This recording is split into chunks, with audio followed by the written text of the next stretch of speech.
All right, you guys, I got a lot of requests on how to do the two pieces of paper together to print out for the greeting doormat.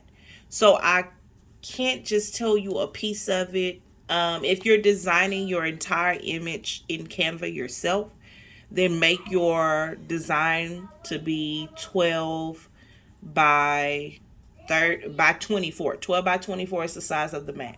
So that's what you make it to be.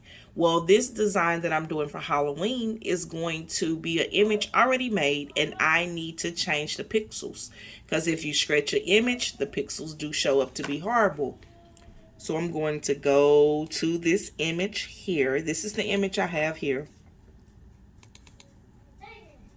It might be here. Okay, so this is my image. I went through and I cropped it, and this is how it looked now. So imagine me trying to stretch this even more. That's going to be kind of horrible. So what I did was crop it, took all the black backgrounds off, and kept it just like this. This is what I want to be on my next doormat. So I go over here to Pixel Converter. So it's going to be 12 across. So I'm going to go to 12. And at 12 it's going to give me 1152 pixels. So we're going to go back into Windows here, and you're going to go to resize, and we're going to define the dimensions. This is exactly what I show you to do when you're doing an all over shirt. So 12 is going to be going across. So this here says width. So we know the height is going to be 12. The width is going to be 24. So right here on the internet, it tells us that 12 is going to be 1152. So the width is going to be the height is going to be 1152. We're going to change that. Okay. I'm going to high click that off. And then we're going to do the width. The width is going to be 24. So I'm going to type in 24 right here. And 24 is going to be 2304. So we're going to change that over here to 2304. So at 2304, we're going to save and resize. So when we stretch this image out, it will look not as all, messed up. So I'm going to put new just to save it. That's going to let me know this is the image that I'm going to be using. I then go over to Silhouette Studio. Okay, so now we're in Silhouette. I'm going to move this over just a little bit. Over here, I have this set as custom. So we know going across at the top is going to be 13. And the height is going to be, one piece of paper is 19. So that's already to be expected. So if you know 19, so 19 plus 19 is 38. So I'm going to make this mat be 13 by 38. Right here, I'm going to put 13. Height is going to be 38 because that's how long it's going to be. Okay, so see how this looks over here? Over here, I'm going to go over to File. I'm going to hit Merge. And I'm going to go to my downloads. And the image I just did should say new. I think it's going to be under my pictures. Is where it's going to be at. Give me a second so I can find it. There we go. That's my image. And like I said, the way it's going to be on the rug, let me rotate it 90 degrees. We go to Object, Rotate 90 degrees. There we go. And up and down is going to be 12, and across is going to be 24. See, it's already sized for me. So let me take you to phase 2, which is taping two 13 by 19s together to send it through our Epson 7310. Now, before I had this bigger printer, y'all, so I messed up. At this point, I am telling you to go to printing.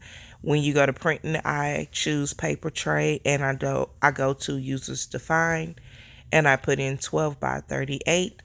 I make sure my image is in reverse, and I make sure that I do the Adobe RGB. I think that's what it is. And I let it all print out. I do notify you that you could get some smudging in the area where the tape is. In this next video clipping that I added to complete this video, you're going to see that smudge part, but it will not show up bad, I promise. On my first mat, well, not my first, but the previous mat I just did, I had a smudge spot. You can't see it because the rug is smoky gray. So then this part 2 video that I redid last night is going to only show you me taping the image and how I sit it in my printer and watch it comes completely out. Do not be scared. If you tape it at the back and do not have extra tape, it will completely go through your printer. You only cut off the excess white part and you can press it all together. It will look like you had just one piece of paper. I've did this numerous of times. It will work. So I'm going to add the second video to the end of this, and I hope it helps you complete this task. Happy crafting. All right, y'all. So let me tell you what happened. I thought I did record it. Come to find out, I was just talking and printing today, and it was not recording after I did the paper settings. So what I have here is 13 by 19. Let me back this up so you can see. Give me a second. You're going to see I have 2 pieces of 13 by 19. So I'm going to lay this one here. I am going to lay this one here. I am going to overlap just a 1/2 of an inch, even smaller if you can. Once you get that overlapping done, you get your tape. This is my heat transfer tape. And I am going to tape it directly all the way across. 1 piece of tape, 2 if you feel, want to feel secure. You tape it, and you tape another piece. Now, I've already printed this image out, but I'm going to show you all my steps I do. So once you take this paper, show you how it looks up close. Can you see it? Let me see. If you look really close, you'll see that tape there. Turn it around to the front so you can see it. See at the front, you're going to see that tape line here. So when it runs through your printer, it's going to keep printing. I'm going to take you to this printer, but before I do, let me show you the image that I thought I recorded printing for you guys earlier today.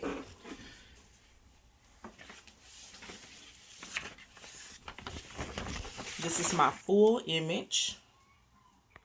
This is my full image from earlier today. I was printing and thought that I was doing a video, but I wasn't.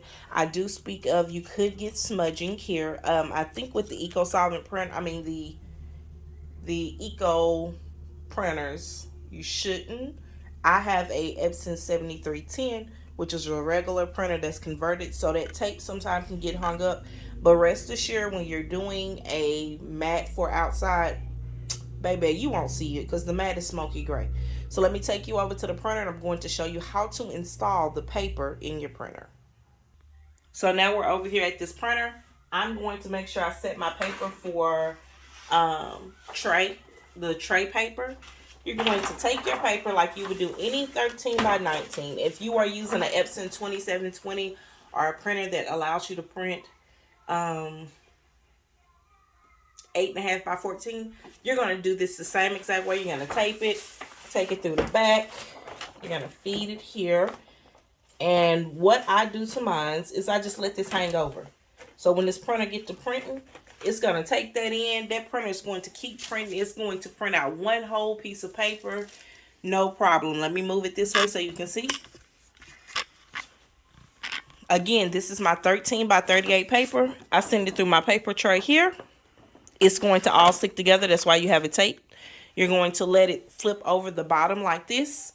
With it being flipped over, it's going to continue to print. It's going to shoot all the way out. It's actually longer than a 13 by 19, so this tray is going to flip on the floor. But 13 by 38 is what you're printing if you use 2 papers of 13 by 19, and that's how I take my image. That's how it comes through this Epson 7310, and this is the image after it has went through the printer, and I cut off the excess. This is a 12 by 24. I will be pressing this on a matte probably tomorrow. Could be Sunday, I'm not for sure. But I made sure I came back upstairs to do this video so you guys can see exactly how you're going to take two pieces of 13 by 19 or 8.5 by 14 and tape them together and send it through your printer. This is the same method I use when I am doing an all over shirt also. You guys, thank you for listening and looking at Zikreations video. I am so sorry about that video not all being together. But until next time, peace, love, and blessings.